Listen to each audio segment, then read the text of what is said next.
चंदौली से सपा के वीरेंद्र सिंह ने जीत दर्ज की। वीरेंद्र सिंह ने बीजेपी के महेंद्र नाथ पांडे को हराया। यहां से सपा के खाते में 42.5% वोट गए, तो वहीं बीजेपी महज 40.6% वोट पर ही सिमट गई। देखिए इंडिया न्यूज संवाददाता से हारी हुई सीटों की इनसाइड स्टोरी। चंदौली में एक बड़ा उलटफेर देखने को मिला है। उलटफेर ये कि 2 बार से सांसद और भारत सरकार में भारी उद्योग मंत्री डॉक्टर महेंद्र नाथ पांडे भारतीय जनता पार्टी से चुनाव हार चुके हैं।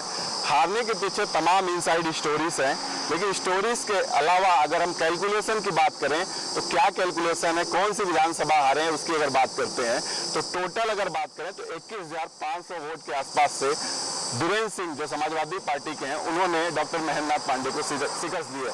इसमें से 4 विधानसभाएं ऐसी हैं जहां से डॉक्टर महेंद्र नाथ पांडे चुनाव हारे हैं। उसमें सबसे ज्यादा डेंट दिया है मुगलसराय विधानसभा से, जहां से विधायक है रमेश जायसवाल जो कि भारतीय जनता पार्टी से हैं, लेकिन 13,300 वोट से मुगलसराय से हारे हैं। वही सहजाजा विधानसभा से 1,300 वोट के आसपास से हारे हैं। वही अजगरा विधानसभा जहां से टी राम जो कि भारतीय जनता पार्टी से विधायक हैं, उनकी भी विधानसभा से लगभग 275 वोट से हारे हैं। साथ ही साथ सकलडीहा विधानसभा जहां से समाजवादी पार्टी के विधायक है, वहां से 21,000 वोट से, लेकिन केवल और केवल एक ही विधानसभा ऐसी है जहां से अनिल राजभर शिवपुर से विधायक है, वहां से 14,800 वोट से जीते हैं।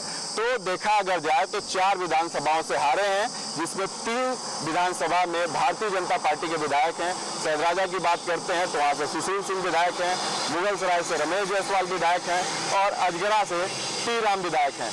तो भारतीय जनता पार्टी की विधानसभाओं से भी डॉक्टर महेंद्र नाथ पांडे को शिकस्त मिली है, जिसका कारण ये रहा कि उनको चुनाव में हार मिली है, हार का सामना करना पड़ा है, जबकि 2 बार से सांसद थे।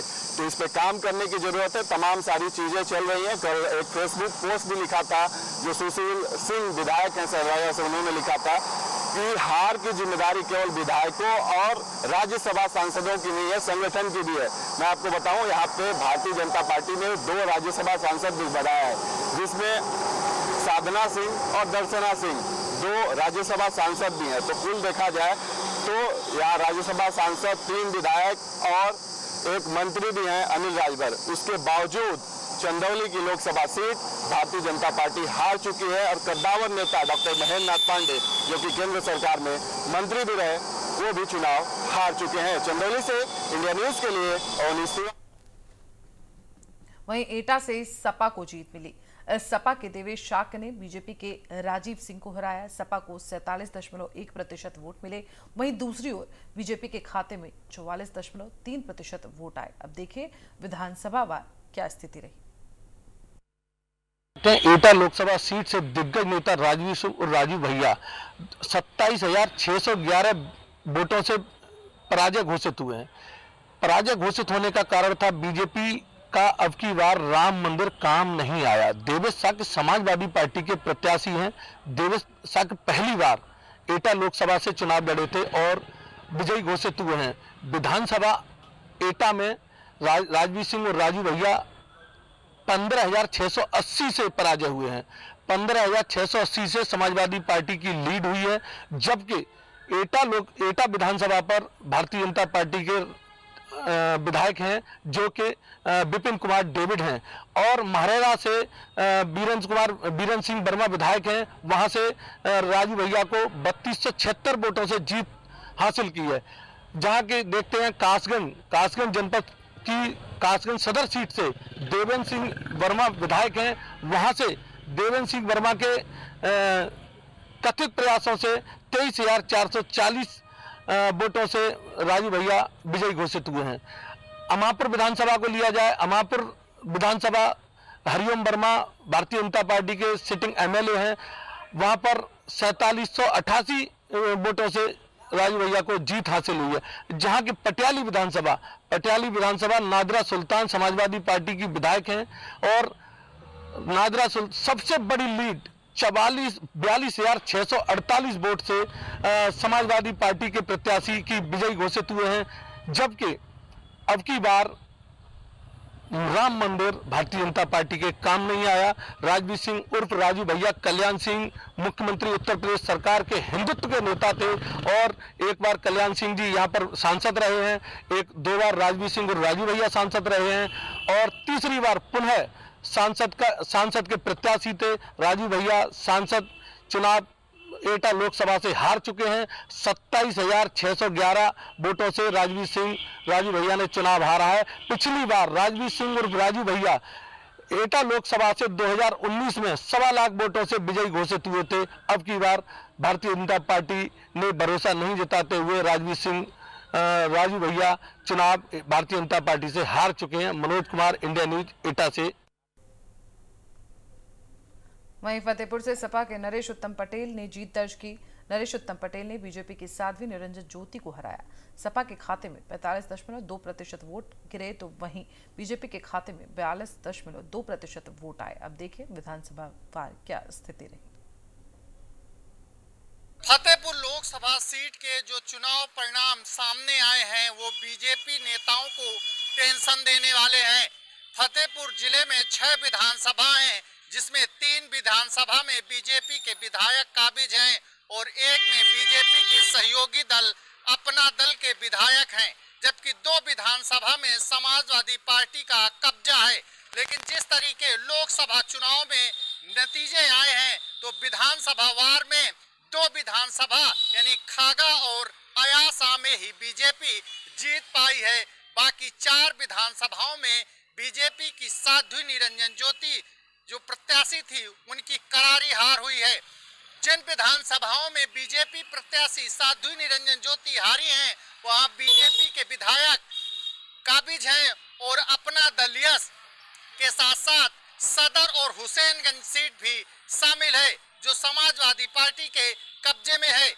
साध्वी निरंजन ज्योति की हार का कारण सियासी गरियाओं में जो चर्चा है कि पार्टी के ही नेताओं ने भीतर घात करके साध्वी निरंजन ज्योति को इस चुनाव में हराया है। चर्चा ये भी है कि चुनाव से पहले ही बीजेपी के कुछ नेताओं ने ठान लिया था कि इस चुनाव में साध्वी निरंजन ज्योति को हराना है।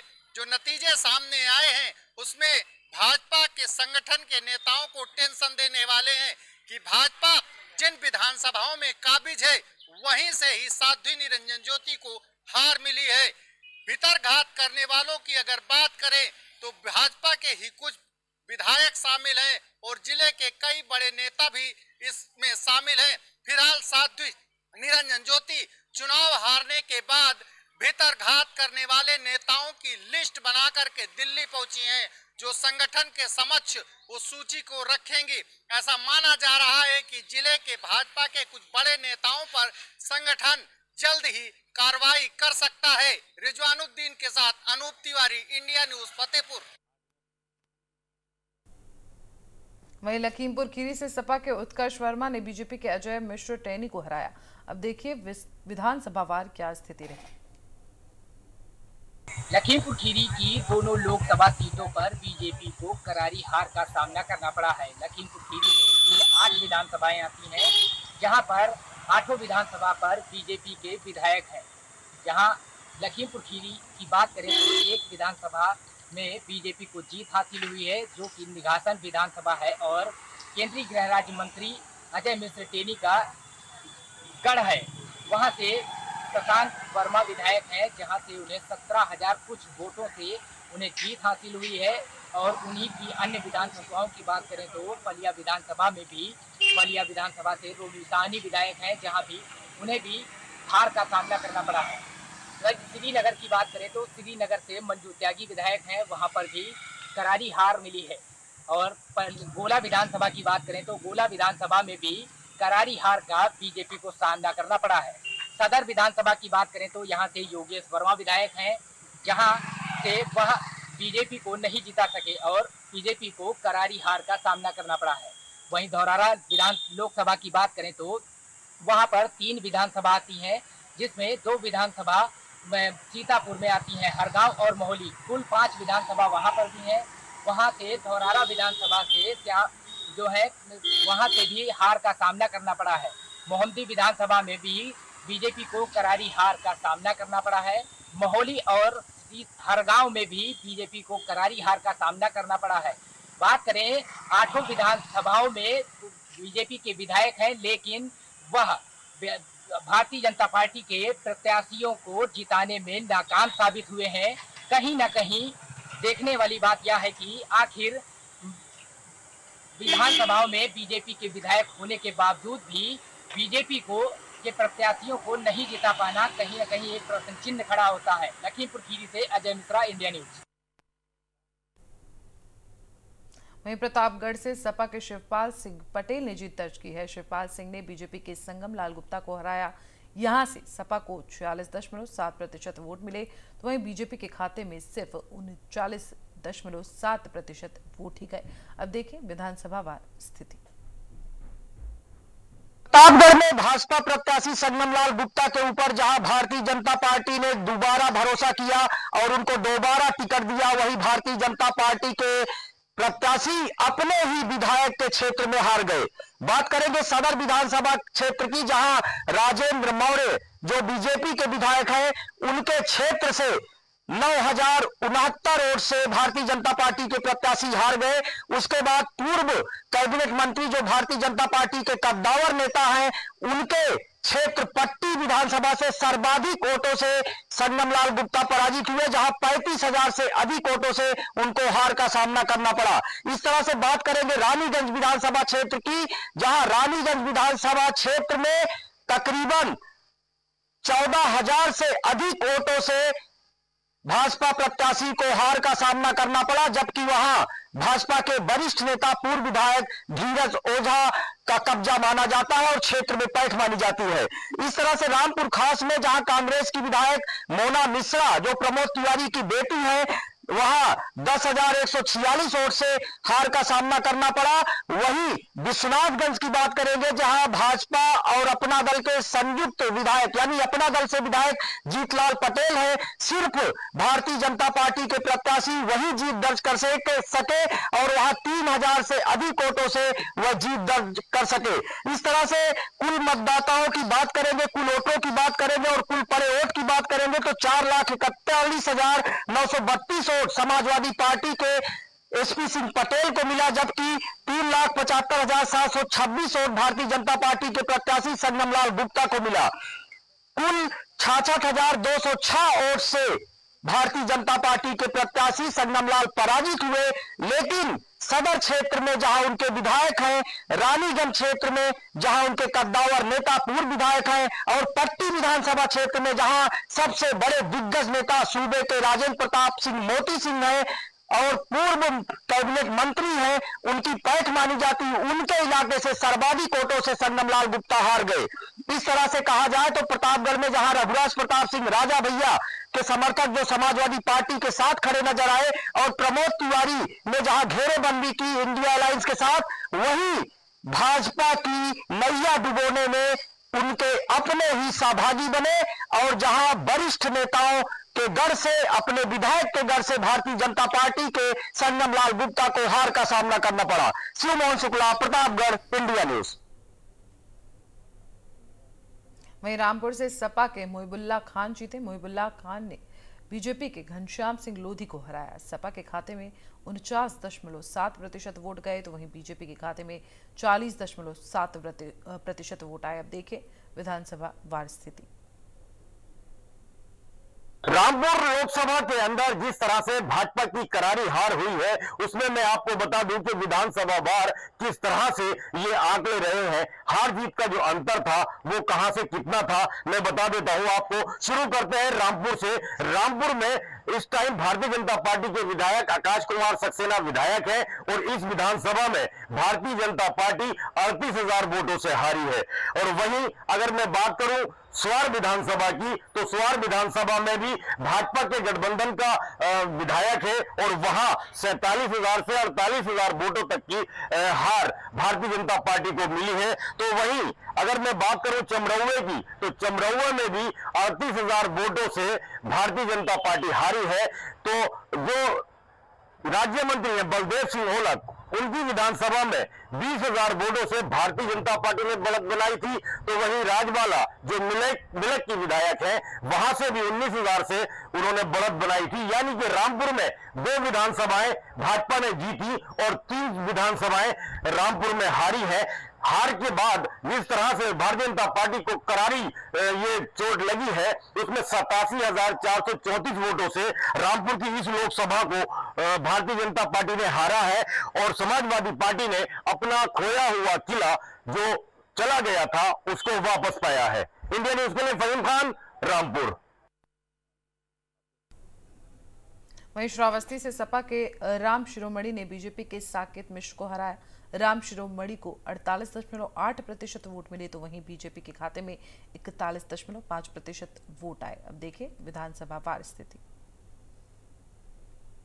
श्रावस्ती में भी सपा ने जीत हासिल की है। अगर सपा श्रावस्ती की बात करें तो श्रावस्ती में 5 विधानसभा थे, जहां पर 3 विधानसभाओं में भाजपा के विधायक भी थे। उन विधानसभाओं में भी भाजपा बुरी तरीके से हारी है। अगर श्रावस्ती विधानसभा की बात करें तो यहाँ पर रामकिरण पांडे विधायक थे और सबसे ज्यादा हार यहीं से हुई है। 22,973 वोटों से यहाँ पर सपा आगे रही। भाजपा प्रत्याशी को 22,973 वोटों से सपा ने हराया। इसके साथ साथ अगर बात करें भिनगा की, तो भिनगा में 17,001 वोट से हराया गया है, जबकि तुलसीपुर विधानसभा में 15,606 वोटों से, और गैसड़ी की बात करें तो गैसड़ी में 51,541 वोटों से हराया है, जबकि बलरामपुर की अगर बात करें तो वहां पर 559 वोटों का अंतर था। कुल मिलाकर 76,673 वोटों से सपा प्रत्याशी राम शिरोमणि वर्मा आगे रहे और भाजपा प्रत्याशी जो यहाँ पर साकेत मिश्रा को बनाया गया था और एक चेहरा था, उनके लिए यहाँ पर प्रधानमंत्री नरेंद्र मोदी भी आए थे, उनको जिताने की कोशिश की गई थी, लेकिन वो भी हारे हैं। ये था श्रावस्ती का समीकरण। श्रावस्ती समीकरण में 5 विधानसभाएं थी, जिनमें 3 विधानसभाओं पे भाजपा के विधायक थे। उसके बावजूद भी कहीं न कहीं सपा यहाँ पर आगे निकलती हुई नजर आई है और भाजपा को करारी शिकस्त दी है। मिथिलेश पाठक, इंडिया न्यूज, श्रावस्ती। वहीं सहारनपुर से कांग्रेस के इमरान मसूद ने बीजेपी के राघव लखनपाल को हराया। यहां से कांग्रेस को 44.6% वोट मिले, तो वहीं बीजेपी के खाते में आपको बता दें 39.3% वोट ही आए। अब देखें विधानसभा वार स्थिति।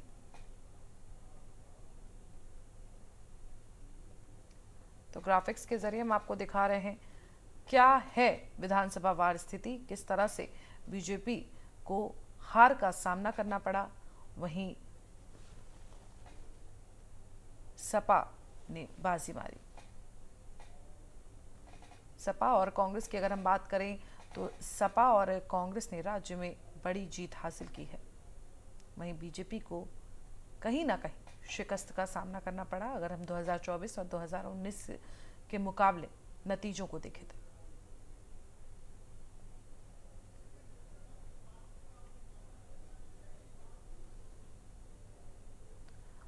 तो आपको बता दें कि किस तरह से बीजेपी को हार का सामना करना पड़ा। सहारनपुर से बेहट विधानसभा की अगर हम बात करें तो 33.394 वोट मिले सपा कांग्रेस को, और वहीं अगर हम बीजेपी की बात करें तो बीजेपी को 95.165 वोट मिले, 95,165 वोट मिले। वहीं अगर हम नगर की बात करें तो नगर से 1,33,394 वोट मिले। वहीं गठबंधन की, इंडिया गठबंधन की बात करें, वहीं अगर हम बीजेपी की बात करें तो 1,20,933 वोट मिले। वहीं अगर हम देहात की बात करें तो देहात में गठबंधन को 1,21,409 वोट मिले, वहीं बीजेपी को 76,783 वोट मिले। वहीं अगर हम देवबंद की बात करें तो 73,238 वोट मिले गठबंधन को, और बीजेपी को 94,289 वोट मिले।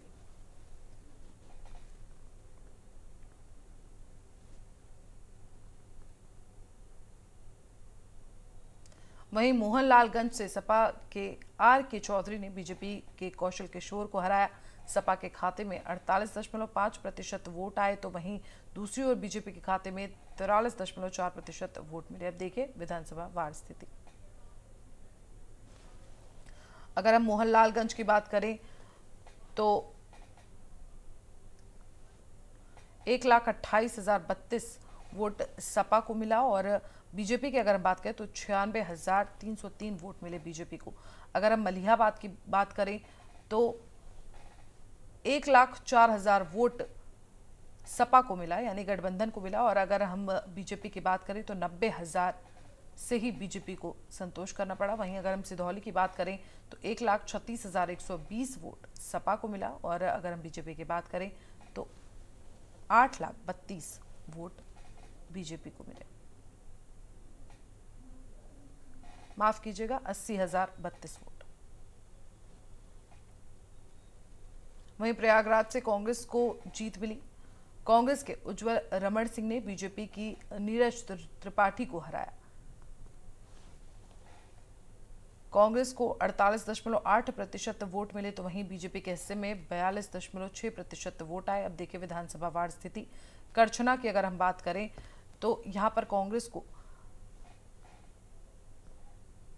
99,280 वोट मिले। वहीं बीजेपी की अगर हम बात करें तो 80,032 वोट मिले। वहीं अगर हम 12 की बात करें तो 96.466 वोट कांग्रेस को मिले और अगर हम बीजेपी की बात करें तो 79,442 वोट बीजेपी को मिले। वहीं अगर हम मेजा की बात करें तो 70,034 वोट कांग्रेस को मिले।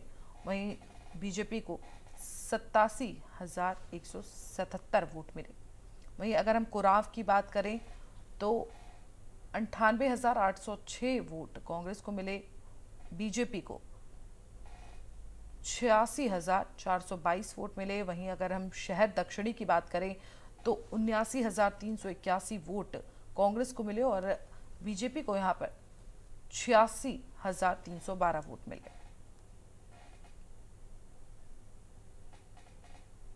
वहीं धौरहरा से बीजेपी को हार मिली। सपा के आनंद भदौरिया ने बीजेपी की रेखा वर्मा को हराया। सपा को 39.9% वोट मिले, तो वहीं दूसरी ओर बीजेपी को 39.5% वोट आए, यानी दोनों का वोट प्रतिशत लगभग बराबर रहा, लेकिन जीत का सेहरा सपा के सर बंधा। अब देखिए विधानसभा वार स्थिति। अगर हम धौरहरा की बात करें तो 90,977 वोट बीजेपी को मिले।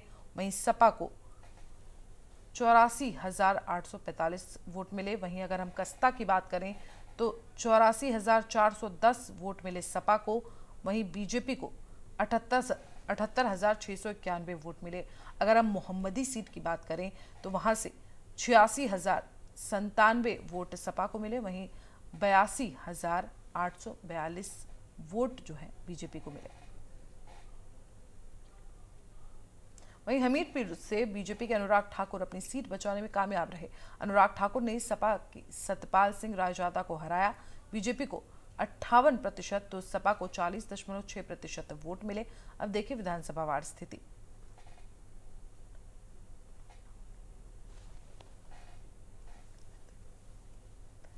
तो अगर हम बात करें राठ की तो राठ में 1,15,284 वोट सपा को मिले। वहीं अगर हम 64 और अगर हम बीजेपी की बात करें 1,16,516 वोट बीजेपी को मिले। वहीं अगर हम महोबा की बात करें तो महोबा में 79,077 वोट सपा को मिले। वहीं अगर बीजेपी की बात करें तो बीजेपी को 93,074 वोट मिले। अगर हम चरखारी की बात करें तो 92,438 वोट सपा को मिले। वहीं बीजेपी को 90,593 वोट मिले। तिंदवारी में 76,516 वोट सपा को मिले। वहीं अगर हम बीजेपी की बात करें तो 81,544 वोट यहां पर बीजेपी को मिले।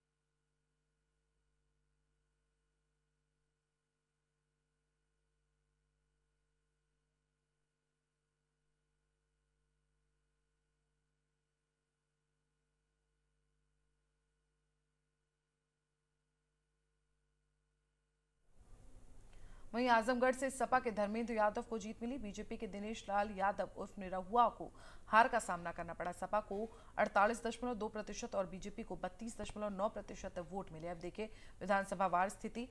अगर हम अतरौलिया की बात करें तो अतरौलिया से 79,184 वोट सपा को मिले, वहीं बीजेपी को 81,664 वोट मिले।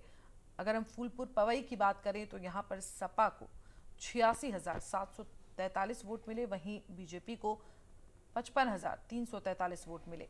अगर हम दीदारगंज की बात करें तो दीदारगंज में सपा को 83,294 वोट मिले, वहीं बीजेपी को 66,397 वोट मिले। लालगंज की अगर हम बात करें तो वहां पे भी सपा को 87,546 वोट मिले, वहीं यहाँ पर बीजेपी को कम वोट मिले, 71,450 वोट मिले। वहीं बदायूं से सपा ने तो जीत हासिल की। सपा के आदित्य यादव ने बीजेपी के दुर्विजय सिंह शाक्य को हराया। सपा के हिस्से में 46% और बीजेपी के खाते में 42.8% वोट आए।